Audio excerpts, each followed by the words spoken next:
Ya, Pulang ke Jambi, ketemu keluarganya, menjelaskan terkait kronologi peristiwanya.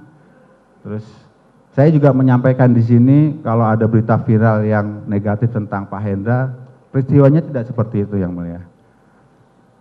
Saya sudah mendampingi Pak Hendra dari 2016.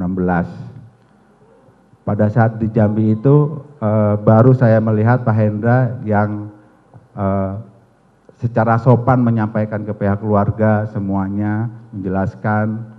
Kemudian kalau ada berita viral yang negatif tentang Pak Hendra, saya tidak setuju, Yang Mulia.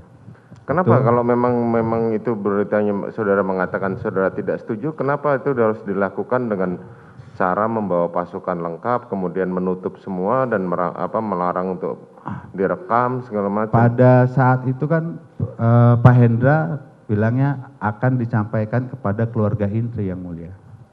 Itu berita ini hanya akan dijelaskan kepada keluarga inti. Tolong tidak ada yang memfoto atau mendokumentasikan, Yang Mulia. Itu, Yang Mulia.